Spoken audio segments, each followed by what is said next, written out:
qui respecte la dignité de la femme et qui reconnaît la force que vous représentez. Croyez-moi, femme de Côte d'Ivoire, avec moi, vous aurez accès au crédit. Vous aurez accès au crédit. Vos projets seront désormais financés grâce à la microfinance pour toutes les femmes, quelle que soit votre appartenance politique. C'est les femmes, toutes les femmes de Côte d'Ivoire qui nous intéressent. Donc là, ce sont des centaines de milliards qui seront consacrés au financement des projets pour les femmes. Alors donc, chères sœurs, chères filles, préparez-vous. Avec les jeunes, vous êtes la priorité des priorités. C'est de faire en sorte que vous, les femmes surtout, vous soyez traitées avec respect, à l'égal des hommes, dans tous les domaines, au plan professionnel, au plan familial comme au plan politique. Ce matin, je vais prendre un engagement avec toutes les femmes dans cette salle et partout en Côte d'Ivoire et tous ceux qui nous regardent ou qui nous voient sur Internet. Avec moi, il n'y aura plus de discrimination contre les femmes. Il n'y en aura plus.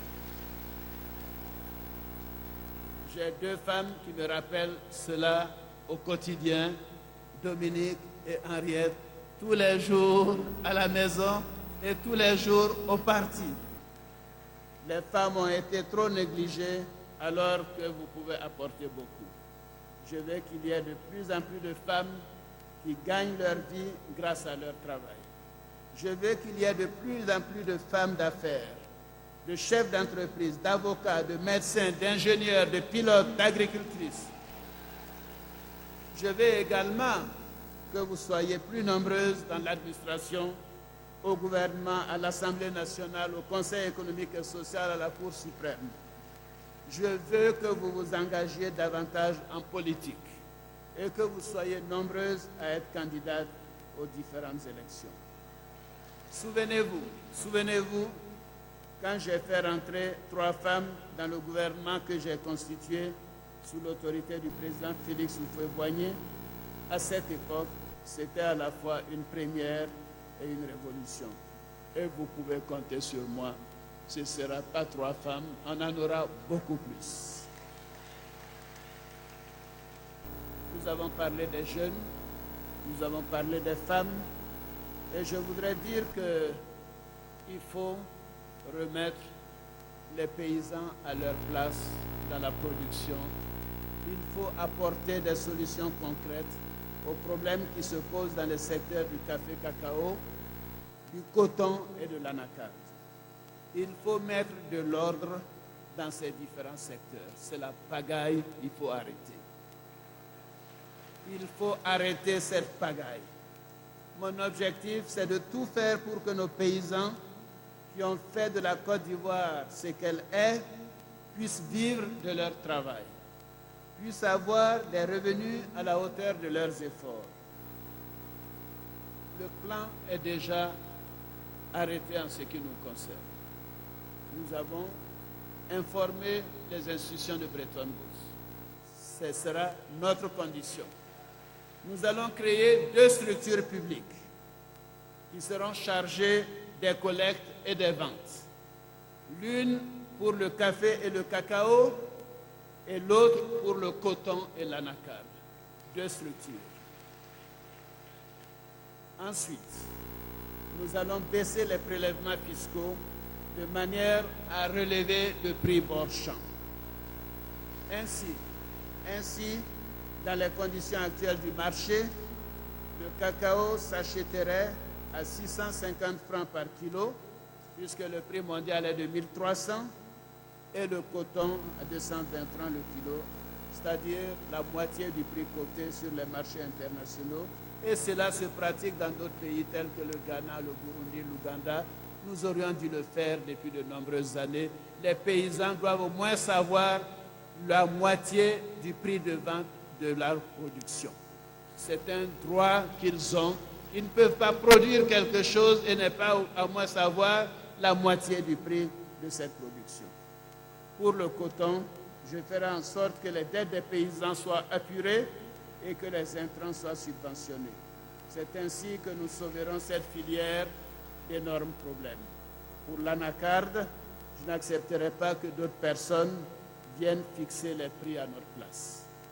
Je développerai l'anacarde en mettant l'accent sur la transformation. Nous sommes le 3e pays producteur mondial, mais nous ne transformons que 5% de notre production. Quel scandale! Donc, nous nous organiserons pour transformer nous-mêmes notre anacarde. Nous allons investir en masse dans des unités industrielles comme dans de petites unités artisanales. Nous créerons ainsi au moins 100 000 emplois. Alors, donc à côté du cacao, du café, du coton, de l'anacarde, bien entendu, il y a la question des cultures vivrières, notamment le riz. Il faut réaliser ce que nous avions commencé en 1993. Il faut arriver à l'autosuffisance en matière de production et de consommation de riz. Et nous avons chiffré ce programme. Nous avions prévu en 1993 qu'au plus tard, en l'an 2000, nous aurions dû être autosuffisants en consommation de riz.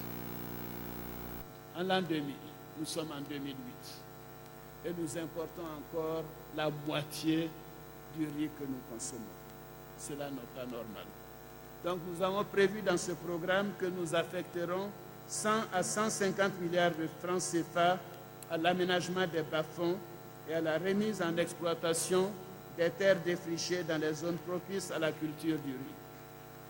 Il s'agit d'inverser la tendance pour que la Côte d'Ivoire devienne autosuffisante. Une autre disposition importante, c'est de créer un stock de sécurité pour parer à toute éventualité compte tenu des aléas de la conjoncture internationale. Comme toujours, dans l'agriculture, il faut appliquer le code foncier qui a été voté pour qu'en 5 ans, les 3/4 des propriétaires aient leur titre de propriété avec la délimitation des parcelles. Ce n'est pas un travail compliqué et nous aurons l'appui des bailleurs pour le faire.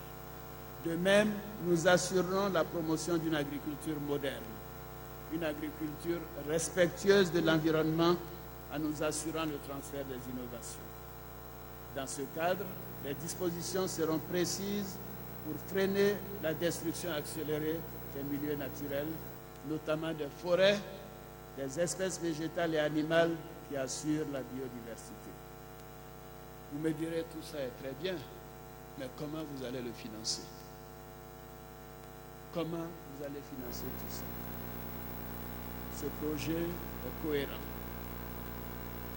Ce n'est pas un catalogue de promesses. Ce n'est pas comme ça que je fonctionne. Je ne dis que ce que je peux faire. Donc ce projet est sérieux, il est crédible. Nous l'avons chiffré. Nous savons avec précision combien il va nous coûter. Nous aurons besoin, avec ce que je viens de vous dire, en résumé, nous aurons besoin à 5 ans de 8 000 à 10 000 milliards de francs CFA. C'est-à-dire entre 1 500 et 2 000 milliards par an. Le budget actuel de la Côte d'Ivoire est de 2 000 milliards par an. Donc il faudrait trouver des ressources équivalentes au budget annuel de la Côte d'Ivoire. C'est un chiffre qui semble impressionnant,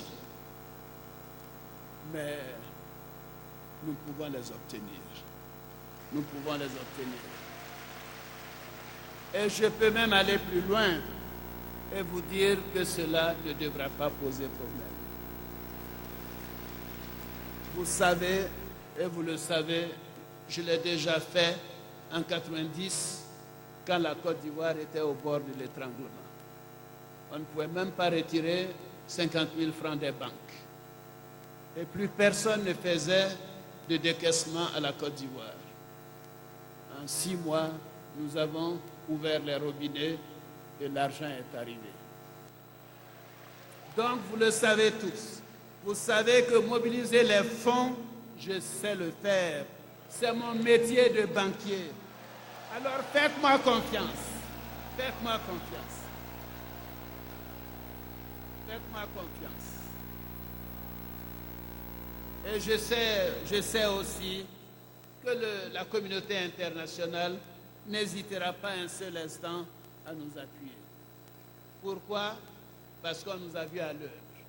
On a vu ce que nous avons fait en Côte d'Ivoire, mais aussi ce que nous avons fait ailleurs. Pour la Chine, pour la Corée, pour l'Argentine, pour le Nigeria, pour l'Afrique du Sud. On sait